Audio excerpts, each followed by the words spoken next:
Afrika dadka ku nool waxaa lagu qiyaasaa in ka badan 1 bilyan oo qof. Xog ururin la sameeyay sanadkii 2018 waxay u dhigantaa 16 tirada dadka adduunka, iyadoo Afrika badkeeda lagu qiyaaso in ka badan 30 milyan oo isku wareega.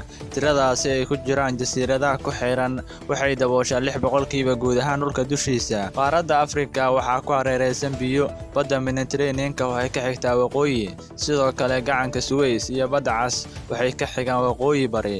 Badweynta Hindiya ayaa kaga taala koonfur bari iyo badweynta Atlantika oo ka xigta galbeed.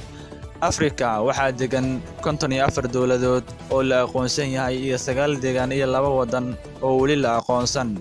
Celceliska dadka Afrika waa dadka ugu da'da yar qaaradaha oo dhan. Xog ururin la sameeyay sanadkii 2012 da'da dhexe Afrika waxay ahayd 19, halka da'da dhexdhexaadka adduunka ay ahayd 30 sano. Algeria waa dalka ugu baaxadda weyn qaaradda Afrika, halka Nigeria ay tahay dalka ugu dadka badan qaaradda Afrika.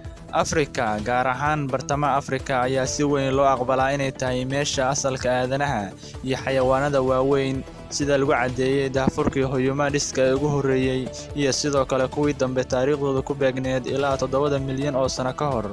Guud ahaan qaaradda Afrika waxaa dhexmaro dhulmaraha, waxayna leedahay noocyo kala duwan oo cimilo ah, waana qaaradda keliya ee laga helo astaamaha cimilada waqooyi ilaa koonfurta dhulka.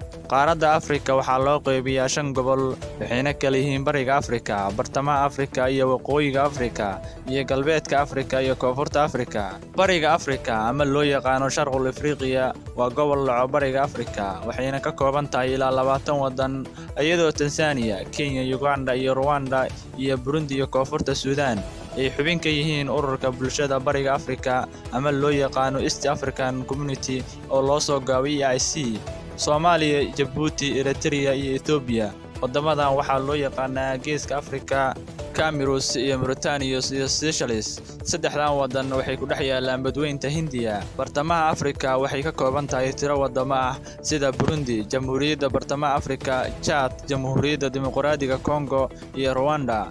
Waqooyiga Afrika, ama Shimaalul Afriqiya, waa deegaanka ugu xiga waqooyiga dhammaan gobolada qaaradda Afrika, waxaana ku jiro Masar, Liibiya, Morocco iyo Suudaan iyo Tunisia iyo Algeria iyo Saxaraha Galbeedka Afrika. Sidoo kalena loo yaqaano dadka Galbeedka Afrika, People of Western Africa, waa deegaan ballaadhan oo dhaca galbeedka qaaradda Afrika, kaasi oo ka kooban 18 wadan. Haddaba Afrika waxay leedahay taariikho fara badan, annagoo barnaamijyadeena dambe ku soo qaadan doono sida faraacintii Masar iyo weliba adoonsigii waqti dheer ka jiray Afrikada Madow.